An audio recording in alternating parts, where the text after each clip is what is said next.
Hey guys, TK1138 here, and I have one question for you. What do you get when you cross a Nerf Mega Centurion with a Nerf Longshot? The answer is my newest NIC primary. Stay tuned.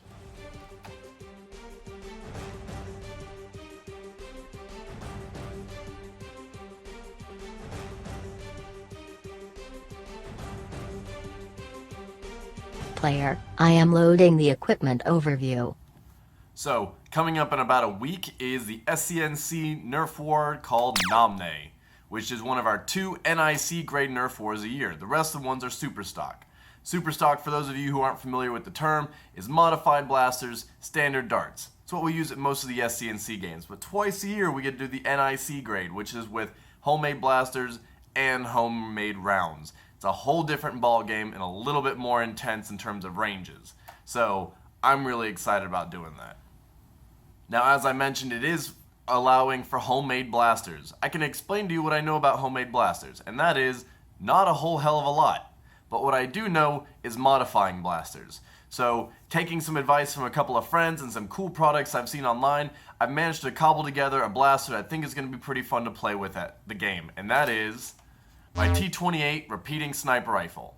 Now, before a lot of you go, there's no sniper rifles in Nerf, I'd name all of my blasters after blasters from the Star Wars universe. The T-28 is a stormtrooper rifle that was never actually pictured, only described in a book called Allegiance, which is really one of the coolest Star Wars books in my opinion. But anyway, as you can see, this is a Longshot in the front, going to a Centurion in the back. It does have the Gavin Fuzzy V1 pump grip, the worker low profile tactical rail. It's got a recon barrel, the worker barrel material, and a flash suppressor for tactical points. Obviously, I'm not going to be running with that. It also does have those cool little tactical spring up sights and some extra Picatinny rail for 20mm. So, all in all, a really tactically appealing blaster for me. It's also built for my giant gorilla arms, as I am 196 centimeters or 6'5". So having one that nests in properly is great. And of course, because this is an NIC grade war and because we can shoot short darts, I had to come up with a blaster that could do that. Now, lately, if anyone's been watching like the Australian Nerfers like Tiger Foam or Bradley Phillips, a lot of them been talking about the Jet Alpha kit. Well, I also pre-ordered one because I started this project in March, and I just got my Alpha kit about 2 weeks ago. It's a long time. Yeah.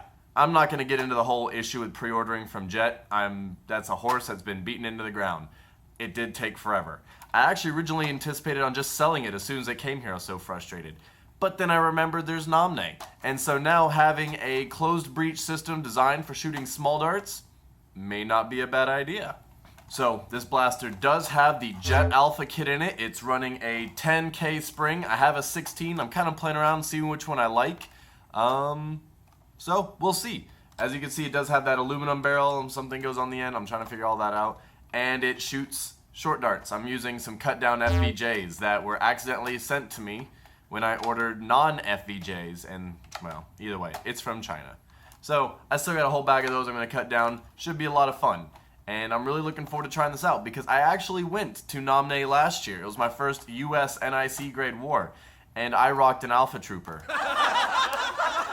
So I'm letting those people who've actually been to an NIC war have a chuckle when I say I rocked an Alpha Trooper. We're talking like blasters that are shooting like 200 plus feet per second and super accurate, and I went with an Alpha Trooper. This Alpha Trooper, actually, my E11 Mark II, which is nice for an Alpha Trooper. It's got a 7K spring and some internals in the Masada kit. Really cool, really ergonomic, and nice blaster. Hopelessly outclassed at an NIC war. So hopefully this will help bridge the gap because the performance is really nice, and watching a lot of Bradley Phillips' videos showed me it's a pretty accurate blaster. So granted, I don't have a scar barrel on mine yet. I'm building one right now and we'll see how that goes, but I'm excited to try it out. If all else fails, I will of course be packing the quintessential FDL2, and Jesse has some really interesting options he's excited to tell me about on how we're going to make the FDL2 an NIC grade blaster for a game. So I'm really excited to see what that is. I'm hoping it has something to do with maybe some bigger flywheels like he sent to Australia. Not usually my jam, but I know the FDL2, I'm really comfortable with it, and if it comes down to it and I need to run it, I'd like to not get shot. Because, let me tell you guys, Super Stock is my jam. I love Super Stock. It's definitely the game I prefer. But there is something thrilling about going into a war where you are not like one of the baddest dogs in the field. And when it comes to NIC, not this guy. No, I got wrecked last time. I got trashed. So thankfully, the Flying Chicken loaned me some of his blasters. I think I rocked a Night Finder and like an AT3K. That was a lot of fun, you know, lots of pumping, but the power was great.